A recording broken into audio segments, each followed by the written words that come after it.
Salam sejahtera saya ucapkan kepada Puan Azni dan rakan-rakan.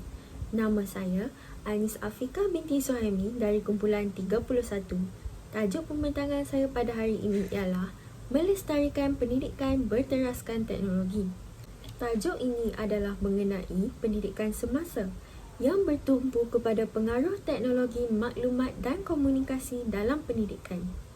Menurut Kamus Bahasa Melayu, melestarikan bermaksud membiarkan atau memelihara sesuatu supaya kekal seperti sedia kala.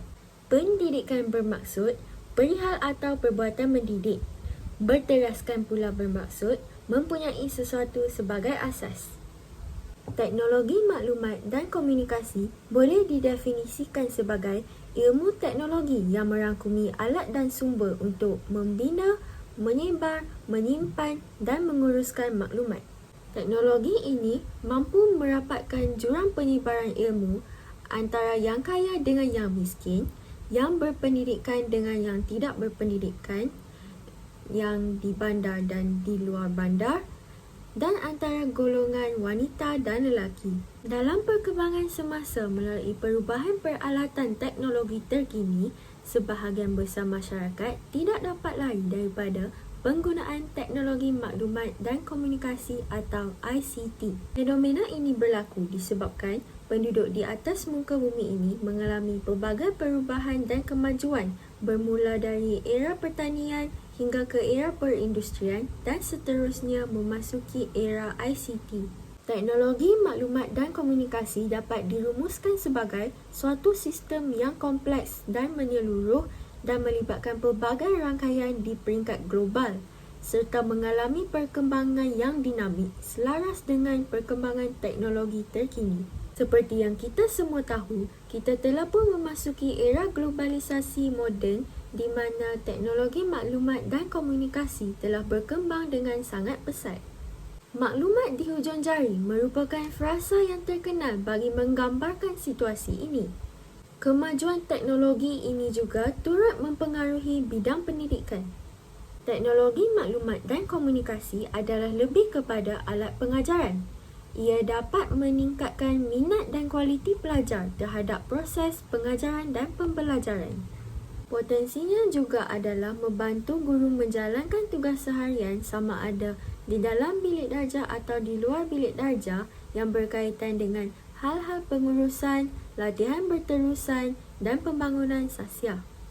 Di samping itu, teknologi maklumat dan komunikasi juga berupaya untuk meningkatkan keupayaan dan kreativiti pelajar semasa melalui proses pembelajaran mereka. Malahan, teknologi maklumat dan komunikasi memberi tumpuan terhadap kreativiti dan kognitif pelajar dalam keupayaan dan kebolehan memperoleh maklumat. Penggunaan teknologi maklumat dan komunikasi dalam proses pengajaran dan pembelajaran kini semakin mendapat sambutan dalam kalangan pendidik. Hal ini dapat mewujudkan persekitaran pembelajaran yang interaktif dan menyeronokkan. Ini disebabkan teknologi maklumat dan komunikasi dapat membantu pelajar meningkatkan kreativiti dan inovasi dalam pencarian maklumat selaras dengan pendidikan di peringkat global. Antara penggunaan pendekatan teknologi maklumat dan komunikasi dalam proses pengajaran dan pembelajaran ialah tutorial, penerokaan aplikasi dan komunikasi. Penggunaan teknologi maklumat dan komunikasi dalam proses pengajaran dan pembelajaran bukan sahaja berlaku di dalam bilik darjah, malah di luar bilik darjah dan juga berkembang hingga ke peringkat global. Transformasi maklumat boleh dilakukan dari satu hala menjadi dua hala atau lebih. Dengan ini, suasana pengajaran dan pembelajaran akan menjadi lebih menarik dengan penggunaan elemen teknologi maklumat dan komunikasi yang interaktif seperti audio, video, grafik dan animasi. Globalisasi dunia tanpa sempadan seolah-olah memberi petanda bahawa dunia dalam era globalisasi didasari oleh ekonomi yang berasaskan teknologi dan maklumat. Justru itu, Strategi pembangunan Malaysia tidak boleh lagi berada dalam satu dimensi.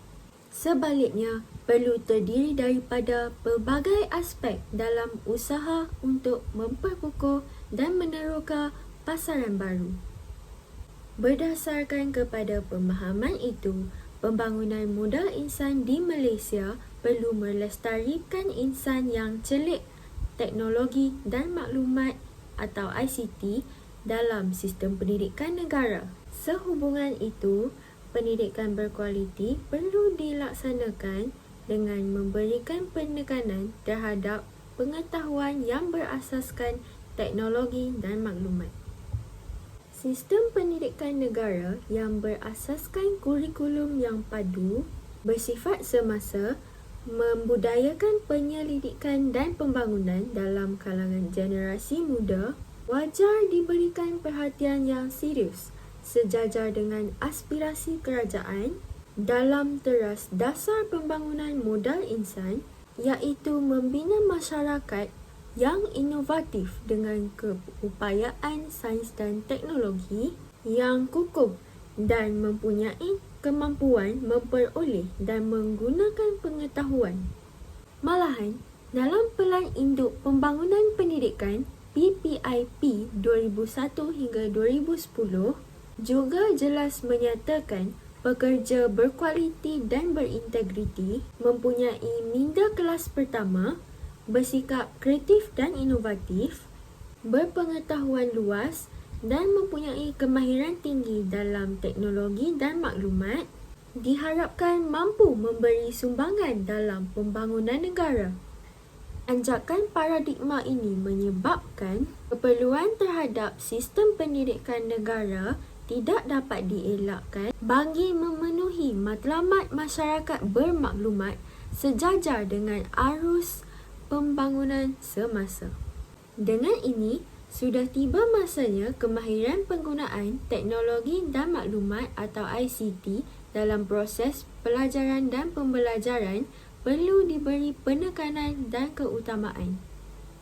Untuk kelestarian penggunaan teknologi dan maklumat dalam pendidikan, ia perlu dilakukan secara terancang dan bersesuaian dengan pembelajaran bagi meningkatkan kecekapan proses dan keberkesanan pengajaran dan pembelajaran. Sekian sahaja pembentangan saya pada hari ini. Saya berharap agar semua dapat memperoleh ilmu yang bermanfaat daripada pembentangan saya hari ini. Sekian, terima kasih.